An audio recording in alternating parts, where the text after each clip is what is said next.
Welcome to our second at noon of the week and of the semester, and in particular to this year's Architecture Student Research Grant presentations and celebration in the opening in the gallery.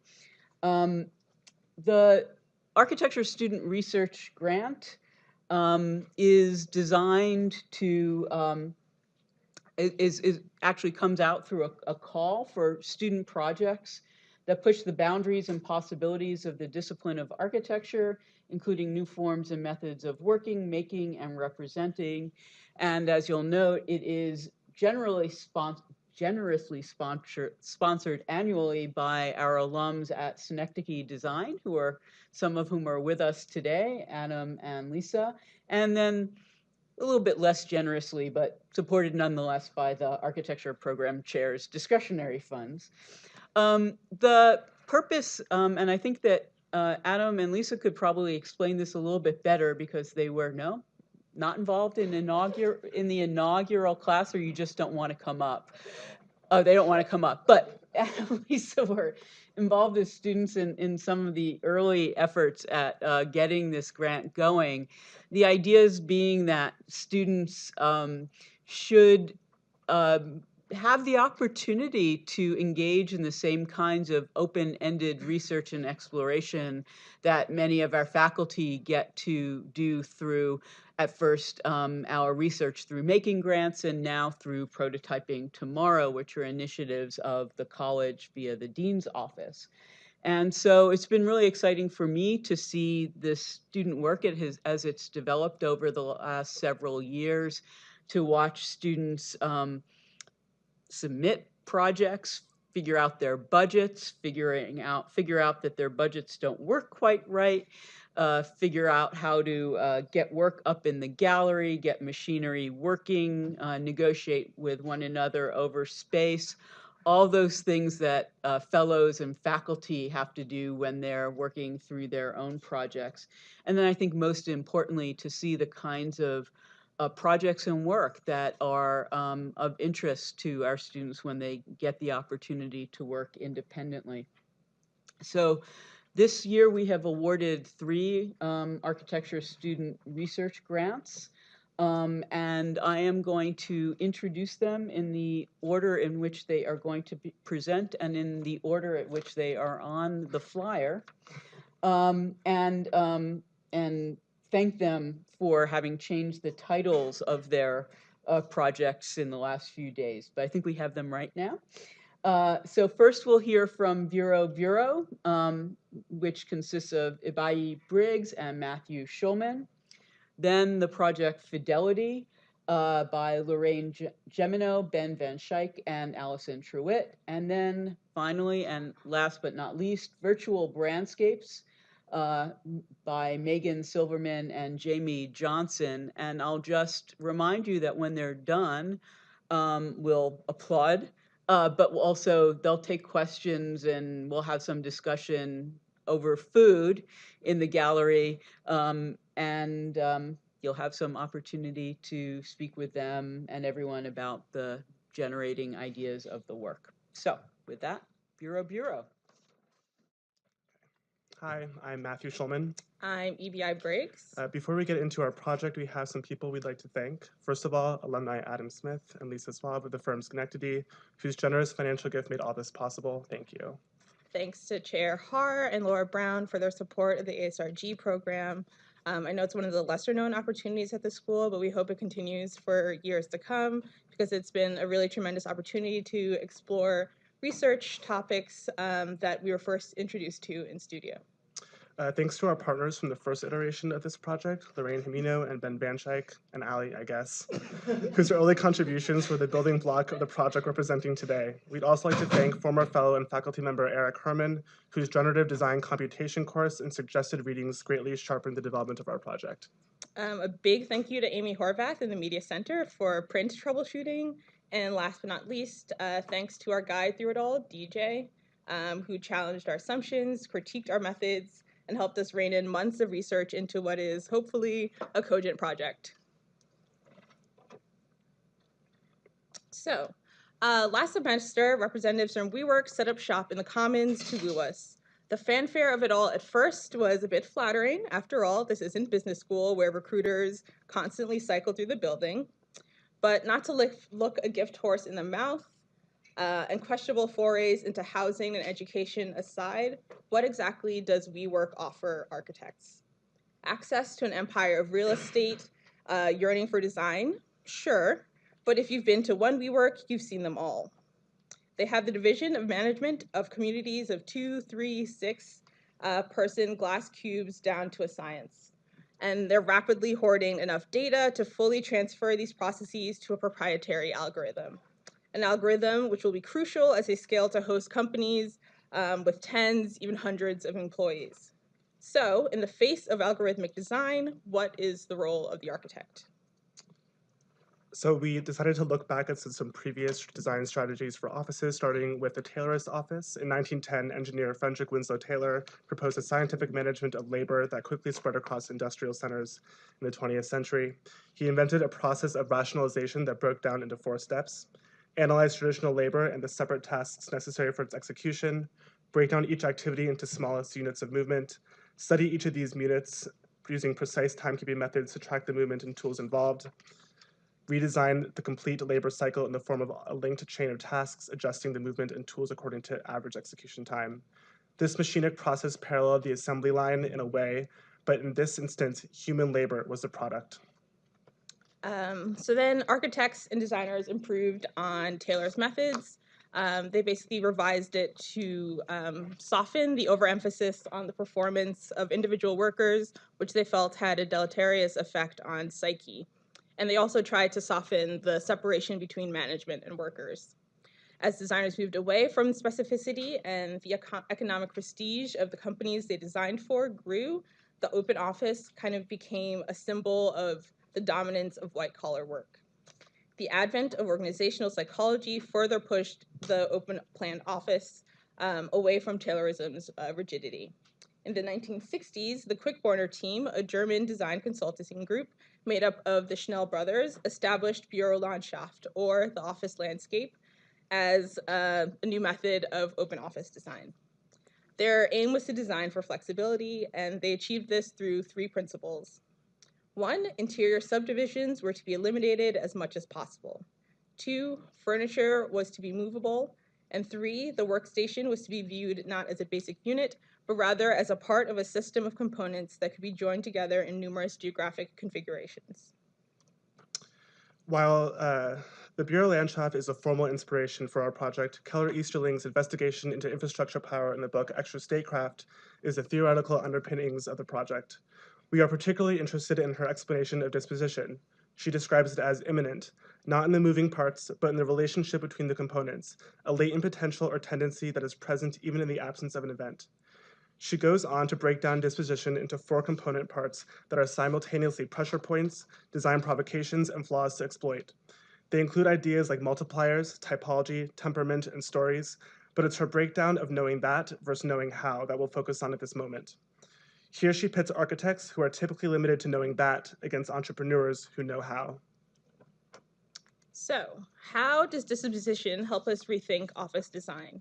How might architects move towards knowing how to not only take companies for their word, but also to design for what is unsaid, what is implied and tacitly encouraged by their actions, slogans, branding, and mission statements? If the architect provides little competition for the algorithmically optimized plan generator, how might we exert our influence as interpreters or creators? How might the reification of corporate mission statements into physical space force organizations to confront the ways of working, hierarchies, and embedded systems of power? To that end, we, Bureau, designed 6 proposals for offices that center the way the collective we work. Offices that look at labor not just as a Taylorist optimization of procedures, but or a WeWorkian kind of real estate optimization grab, but incorporate disposition into the design of the offices. So first, a fast-paced, metrics-driven digital tech company on the verge of a Series A. Until they receive this round of funding from their investors, leadership expects everyone to be available around the clock to push the product forward. The company is lean but poised to grow, offers few perks, but has potential for significant returns from stock options. Most of the employees are software engineers who previously worked as contractors at big tech companies. As freelancers, they typically worked from home, coffee shops, or a hot desk in a co-working space. Easing the transition from working and domestic comforts at arm's reach to being in close quarters with their employers and other employees is important. However, while leadership wants their employees to be comfortable, the demands of a startup at a critical make or break point requires employees' constant physical presence. Next, a print magazine and online news site dedicated to providing information and content for retirees. The publication is a subsidiary of a large media conglomerate, but is less glamorous, and content and consistent subscriptions allow it to operate somewhat autonomously within the conglomerate. The company is still run by its original owners and follows the organizational hierarchy of a typical publishing house. The publishers, editor-in-chief, and editors are considered upper management, followed by advertising, finance, operations, copy editors, and staff writers. Considering the content of the magazine, the employees are largely composed of individuals 50 to 70 years old who have family obligations and a lifestyle that caters to a clearly demarcated work-life balance. When the employees leave the office at 6 p.m., they are not expected to think about work again until 9 a.m. the next morning. An outdoor clothing, gear, and footwear company whose mission and primary goal is to get nature-starved city people outside through fashion-forward products. The company culture projects calm, yet the brand is competitive because the market is saturated with activewear. Activewear brands, each seeking to distinguish themselves in a unique way. The company has retail stores around the country and is headquartered in a dense urban downtown. Its employees are all hikers and outdoorsmen who regularly make a regular visit. The employees are all hikers and outdoorsmen who regularly make a company-sponsored weekend excursions to the trails just outside the city. During the week, they take advantage of every fitness class offered in the city. The demands of a competitive retail corporation might mean a lot of desk time, but that doesn't mean employees have to be inactive. Scenic trails have been recreated indoors, so even if the employees can't be outdoors 24/7, they don't have to sacrifice proximity to nature. Next, two recent graduates in their early 30s starting their own practice a few years after receiving their MArch. They each still work full-time at more established firms and rely on the income of that income to weather the early stages of an independent studio.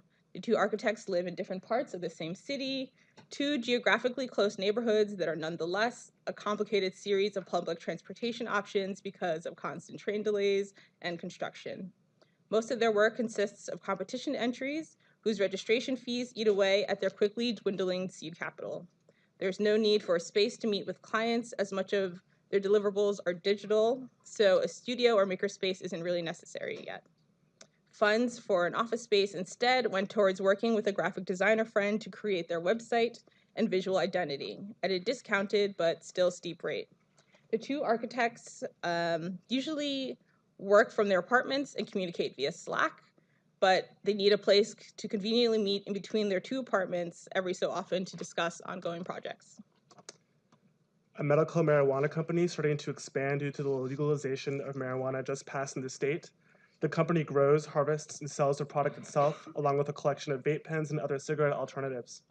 The company advertises itself as a healthy, naturalistic, and environmentally conscious company with a strong connection to the bucolic, bohemian local environment.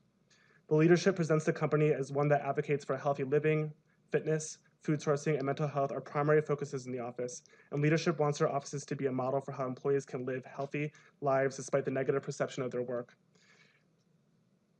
Considering the company's recent success, the leadership expects full commitment to the job.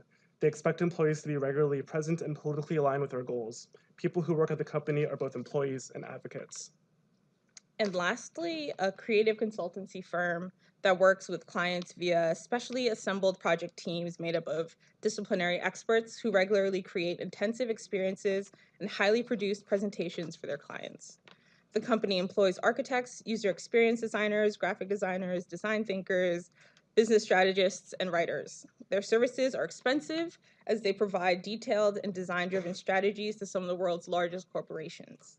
The company advertises itself as an alternative to the run-of-the-mill consulting agency with radical approaches to design that offer its clients better, long-lasting results.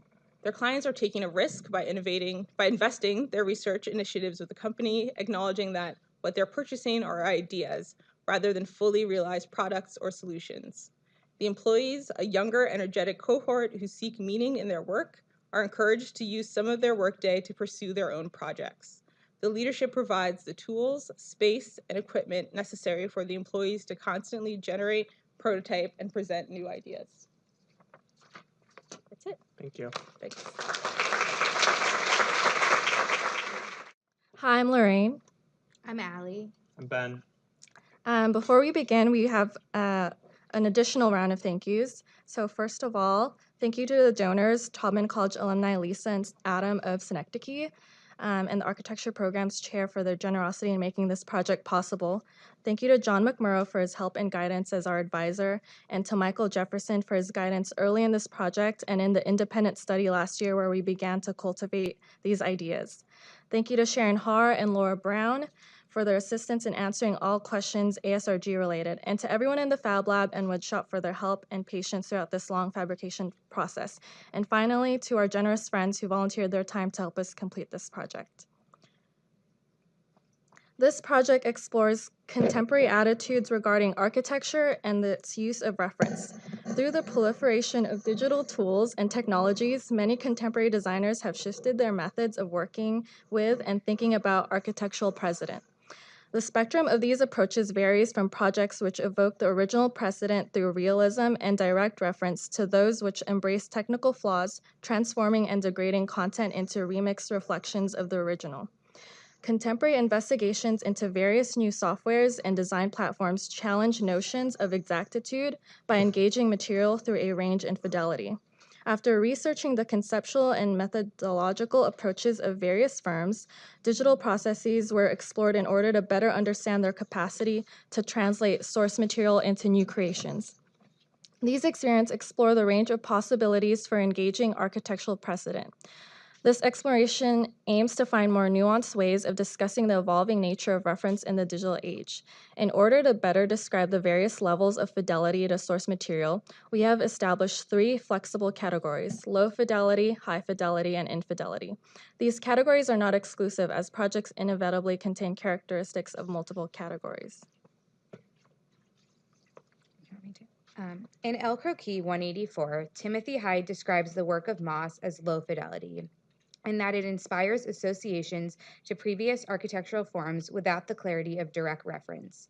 In House Number 5 and Community Center Number 3, repetition is introduced through architectural elements such as the gabled cube, square tower, the shingle, the slab, and the circular aperture. These forms are repeated many times within the building itself, but they are also repetitions of forms that have preceded them. They are precedents, but not in the way that the discipline typically defines that term. Abstraction can be another means of low fidelity replication. In Millions and First Office's Zoopole project, animal prints are used as a basis for architectural form. The project begins with a series of animal prints, which are translated into line work and developed into plan drawings. Essentially, the prints are utilized as figure ground diagrams. By abstracting the source image, Zoopole separates itself conceptually, not formally, from the associations that accompany the animal print. Not all contemporary projects conceptually distance themselves from their source material in this manner. We use the term high fidelity in contrast to Hyde's description of low fidelity project. A high fidelity project, in this sense, is not one which most exactly recreates its chosen reference. Instead, a high fidelity project engages source material without distancing itself from its theoretical underpinnings. In its reference to precedent, a high fidelity project relies on realism rather than vagueness or abstraction. Team, for example, often references source material in ways which allow it to retain both its legibility and its conceptual basis. In Living Picture, Team uses images of the 1912 Ragdale Ring Theater in their present-day proposal for the same space. This digital imagery is mapped onto objects placed around the site, creating a layered experience of perception. Team describes this experience as a vivid visual space where images and objects overlap, align, and misregister. As visitors encounter the scene, the objects place the images of the 1912 Ragdale Ring's trees and buildings amongst the trees and buildings of the current site. We identify Living Picture as an example of a high-fidelity project due to its direct engagement with the source material it references.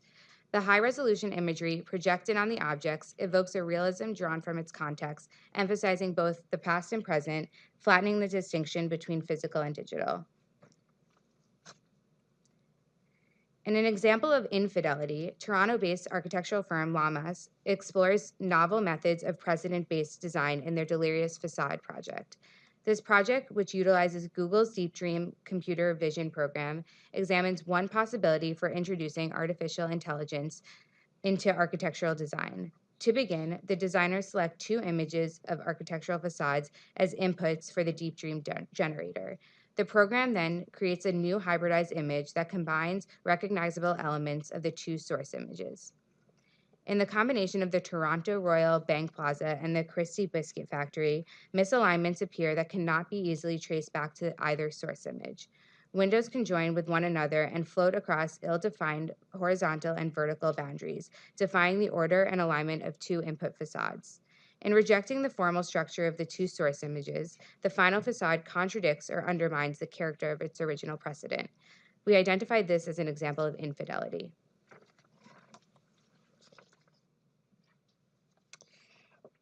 Our project is a series of experiments which aim to produce distinct moments of high fidelity, low fidelity, and infidelity. As source material for this experimentation, this project engages Hans Hollein's series of columns for the 1980 Venice Biennale. Hollein's columns are a play on the typical classical orders of columns. Between the found columns of the Arsenale housing the exhibition, Hollein places 4 playful columns. The first is a reference to Philibert Dormé's primitive trunk. The second is a recreation of Adolf Loos's proposal for the Tribune Tower competition. The third is covered in grass, an allusion to the environmental crisis. And the 4th column goes for ironic effect as it's hung in the space supporting nothing at all. In a biennale full of signification, symbolism, and irony, Hollein's columns provide an architectural precedent with embedded meaning. This meaning can then be emphasized, discarded, or subverted by the various experiments of our project. Hollein's wooden column reference to the primitive trunk. This column reinterprets that Hollein's column by exploring different ways of approaching its materiality. In the high fidelity portion, stacked plywood construction references the solid wood construction of the precedent, yet incorporates the standardized building elements of today's world. If the wooden primitive of ancient building materials was the tree trunk, perhaps today it's the 2x4 or the 4x8 sheet of plywood. In the low fidelity portion, materiality is presented as image, as the shaft of the column is wrapped with the image of wood. The mapping of this texture onto the column stretches and distorts the image, exaggerating its status as applied image and discarding the physical materiality of the primitive trunk. For the infidelity portion, the base of the column is faced in wood veneer, undermining the solidity of the original wooden column. This wood, unlike the primitive trunk, does not support load. Instead, the veneer's thinness renders it non-structural, physical material masquerading as applied image. Adolf Loos's Tribune Tower proposal, a massive column building, is reimagined through formal manipulation and degradation. At the Capitol, windows punch into the column in imitation of the Loos reference. In a moment of high fidelity, the column retains its verticality, which ties it to the tower form. In a method of low fidelity, the column eschews materiality to emphasize the column's form. As the form of the column loses resolution, errors begin to emerge which decrease the legibility of the original reference. Infidelity is introduced in the form as the form loses its legibility as a classical column, and certain aspects of the original design are undermined, such as its ready-made appearance. The leaf-covered column of Hollein's facade is reinterpreted through techniques of fabrication and photogrammetry that separate the image of the column from its form. In approaching the high-fidelity portion of this column, a model of the column was first scanned using photogrammetry software. The application of the leafy image to the scan's digital mesh renders it illegible due to its minute scale. The geometry of the mesh, however, mimics the appearance of the leaves and reintroduces the column's leafiness. In the low-fidelity portion, the leafy image is discarded entirely, and the scanned column's mesh faces are abstracted into a 2D black and white bitmap. 2 shades of green are substituted for the black and white areas of the image, and the result retains a sense of familiarity despite the steps taken to distance it from the original reference. Infidelity is introduced as the texture mapping of the base distorts the leafy image, stretching it in ways that reveal the touch of the digital in its manipulations. This disposition is in contrast to Hollein's column, which emphasizes the natural. This hanging column references the hanging column of Hollein's facade, removed from its role as structural support. In a method of high fidelity, it retains the irony of the hanging column by also stopping short of the ground. Since the shaft has been split and the base removed, the capital of this column is given new emphasis. The repeated profile of the capital exaggerates this condition, aggregating to create an overbearing capital for the new column. For low fidelity, the shaft of the column is abstracted to become the column's primitive, a slender cylinder. The image, which was applied to the digital model to simulate concrete, is separated from the column in the physical model, instead hanging as a material swatch. The profiles of the column capital emerge again as they bite into the edges of this flat image. In a hint of infidelity, the hanging column is undermined by the inclusion of a faux base, which implies a structural component to the column which does not exist. Finally, Hawaiian's column stood between the permanent columns of the Arsenale in Venice. This column references those found columns, interpreting them as an aggregation of marble blobs. The high fidelity aspects of this column emerge through its assembly. Although they may appear monolithic in photographs, classical columns were built by stacking many pieces of stone. The extruded blobs of this column exaggerates this assembly through a combination of separate elements. The low fidelity portion of this column uses extracted profiles of classical elements to give shape to the pieces of the column. These profiles are not immediately recognizable as such, separated from their original orientation and usage. In an example of infidelity, the natural irregularity of the marble is undermined as the marble texture is confined by regular orthogonal divisions. Classical entablature is included in the forms of the column, undermining its verticality by incorporating elements from outside the column. These experiments aim to demonstrate a range of possible relations to reference.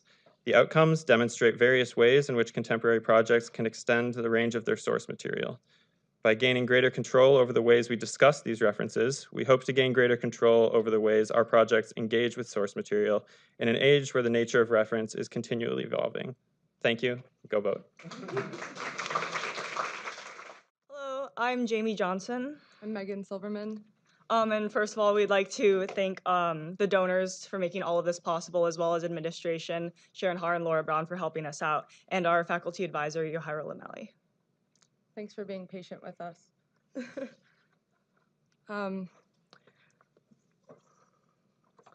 We started off our research by looking into the intersection of architecture and retail sales. So throughout the history of retail, architecture has played a significant role in sales, and the forms that architecture has taken in their role in sales has evolved alongside the change in retail formatting. For instance, when retail sales originally went from a catalog format to brick and mortar stores in the 1920s, architecture entered the retail economy. So the first instance that we researched of architects playing a physical role in the development of sales was this Frank Lloyd Wright showroom that was designed for Hoffman Motor Car Company in New York City in the 1930s. This is the first documented instance of a starchitect working in retail design to help a company brand themselves.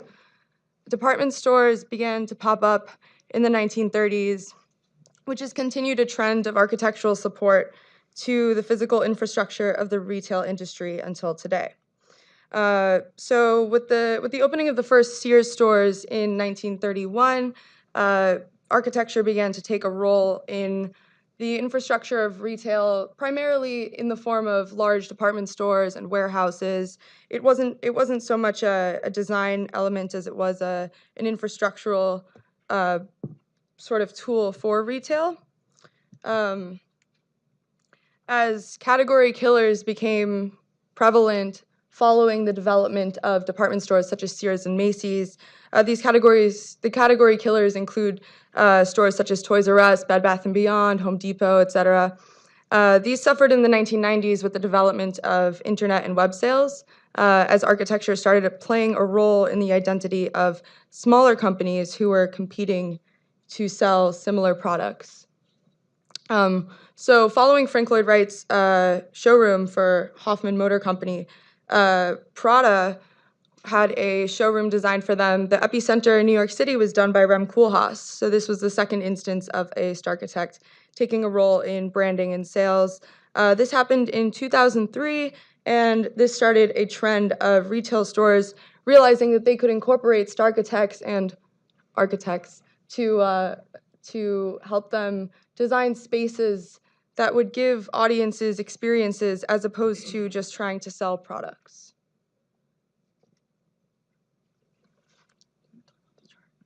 So here we have a chart that just shows the difference in growth between 2007 and 2017 of online sales versus in-store sales to sort of give you guys an idea of the rate at which the sales formats are changing from a brick and mortar format to a digital format.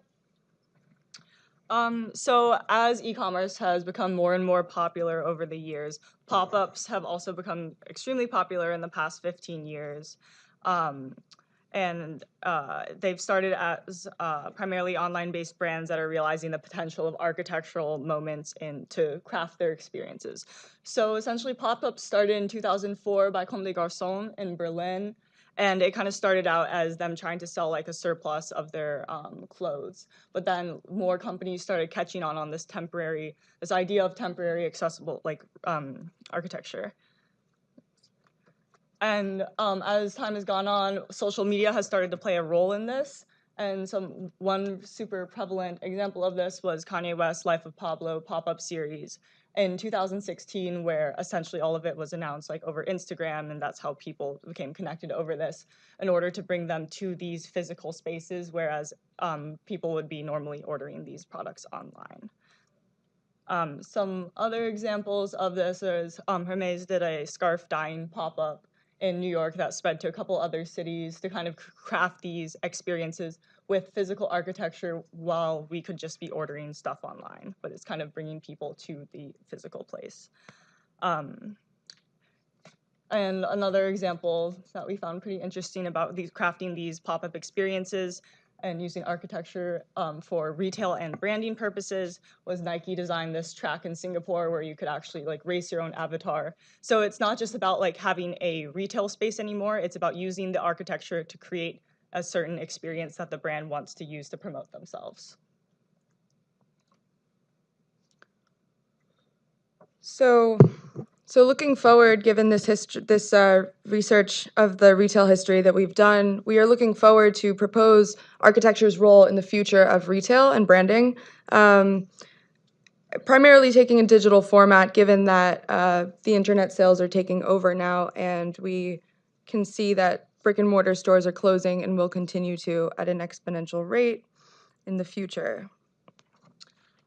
So what we have produced is we're proposing a medium of virtual real estate where companies can continue to enhance their branding narratives in an accessible way. So for example, when you're walking through a shopping mall, you might be intrigued by the architecture of the store, the interior design of it, and be drawn into it and learn about a new brand through that. But now we just have cookies, and it's also very limited by this two-dimensional screen that we are looking at. So we are losing the experience of the brand by moving to this digital realm. So by virtual reality, not only is it accessible to have these brands, these branded experiences instead of if you like live very far from the shopping center, for example.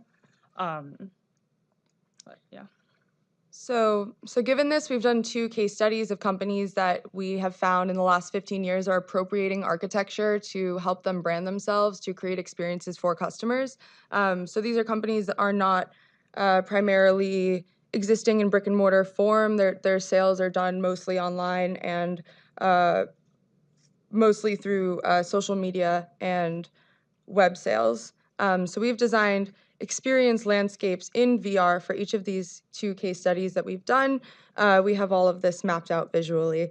So we invite you guys to come into the space to experience the VR. We have a headset. We also have a run-through video for those of you who are not comfortable wearing the VR, or if you don't have time to hang out, we have it in video form. So you guys can take a look at the experiences that we've designed in virtual reality for each of these retail brands that most of you are probably familiar with. Thank you.